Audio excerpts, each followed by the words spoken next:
Hello જય દ્વારકાધીશ મિત્રો, કેમ છો બધા? મજામાં ને? સ્વાગત છે તમારું મારી ચેનલમાં. આજે આપણે બનાવવાની છે નમકીન ચણાની દાળ. જેવી આપણે બજારમાં નમકીન ચણાની દાળ મળે છે એવી જ આપણે ઘરે બનાવશું. તમે પણ જરૂરથી ટ્રાય કરજો. એકદમ એવી જ ઘરે બની અને તૈયાર થઈ જશે. તો એના માટે સૌથી પહેલાં આપણે જે આ ચણાની દાળ આવે છે તેને સરસ રીતે ધોઈ અને પલાળી દીધી હતી. 6 થી 7 કલાક માટે આપણે આ ચણાની દાળને પલાળીને રાખી દીધી હતી. તો 6-7 કલાક જેવું થઈ ગયું છે આપણે દાળને પલાળીને. તો આપણે જો દાળ જોઈ લઈએ તો આપણી દાળ એકદમ સરસ પોચી થઈ ગઈ છે, એકદમ સરસ રીતે પલળી ગઈ છે. તો હવે આપણે તેને પાણીમાંથી બહાર કાઢી લેશું. તો ચણાની દાળમાંથી આપણે આ રીતે બધું પાણી દૂર કરી દીધું છે. જો બધું પાણી આપણે તેને કાઢી લીધું છે. હવે આને આપણે એકદમ કોરી કરવાની છે. તો એના માટે આપણે એક કોટનનું કપડું લઈ લેશું. તો આ રીતે કોઈ પણ કોટનનું કે કોઈ પણ જાડું કપડું લઈ લેવું અને એની ઉપર આપણે જે ચણાની દાળ છે તેને આ રીતે પાથરી દેશું. આપણે ઉપર ઉપર નથી રાખવાની, આ રીતે એક એક છૂટી છૂટી રહે એ રીતે જ રાખશું, એટલે જે આપણે ચણાની દાળ છે તે ફટાફટ કોરી થઈ જાય એકદમ. અને આ રીતે તેને પાથરી અને પછી આપણે પંખા નીચે થોડીક વાર રહેવા દેશું. આપણે તડકામાં તેને નથી સૂકવવાની, ખાલી ઘરમાં આપણે જે પંખો હોય તેની નીચે થોડીક વાર રાખી દેશું એટલે તે એકદમ સરસ તેનું જે પાણી છે તે સુકાઈ જશે.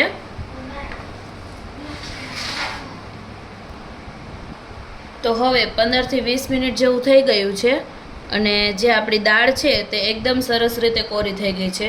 જો એકદમ સરસ સુકાઈ ગઈ છે આપણી દાળ. તો હવે આપણે તેને તેલમાં તળી લેશું. હવે આપણે તેલ ગરમ કરી લીધું છે.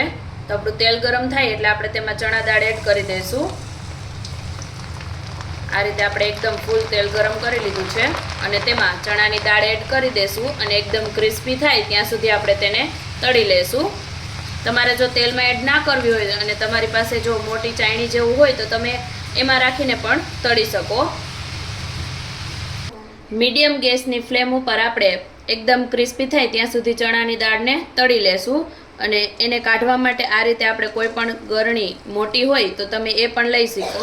તો આ રીતે તે ફટાફટ નીકળી જશે.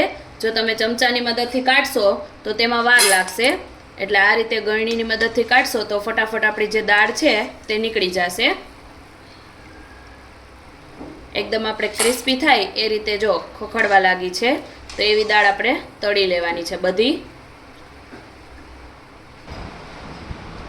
જો હવે આપણે બધી દાળ તળી લીધી છે, એકદમ જો ક્રિસ્પી થઈ ગઈ છે.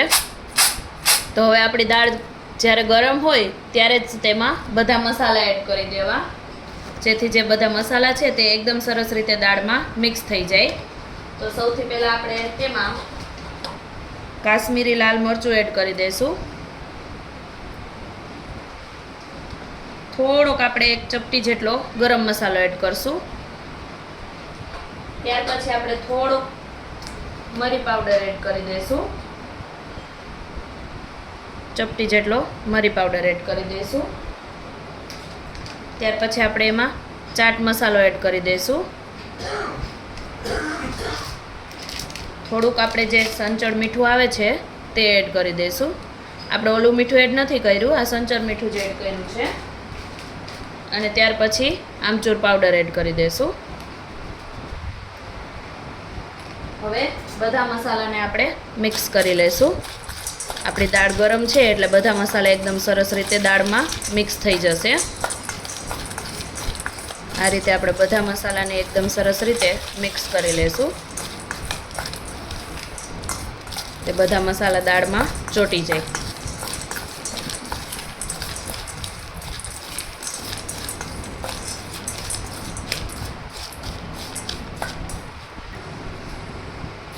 તો મસાલા આપણા એકદમ સરસ રીતે દાળમાં મિક્સ થઈ ગયા છે અને જો આપણી મસાલા દાળ નમકીન એકદમ ચણા દાળ બની અને તૈયાર છે. તો હવે પછી બજારમાંથી લેતા પહેલાં એકવાર આ રીતે બનાવીને જરૂરથી ટ્રાય કરી લેજો. તો બજારમાંથી લેવાની ભૂલી જશો. ઘરે એકદમ ટેસ્ટી અને બજારમાં જેવી મળે એવી જ બની અને તૈયાર થાય છે. તો રેસીપી ગમી હોય તો વિડીયોને લાઇક, શેર અને સબસ્ક્રાઈબ જરૂરથી કરી દેજો. અને ચેનલમાં નવા હોય અને ચેનલને સબસ્ક્રાઈબ હજુ સુધી ના કરી હોય તો સબસ્ક્રાઈબ પણ જરૂરથી કરી દેજો. અને આવા અવનવા બીજા ગુજરાતી વાનગીઓના વિડીયો જોવા માટે એકવાર અમારી ચેનલની અવશ્ય મુલાકાત લેજો.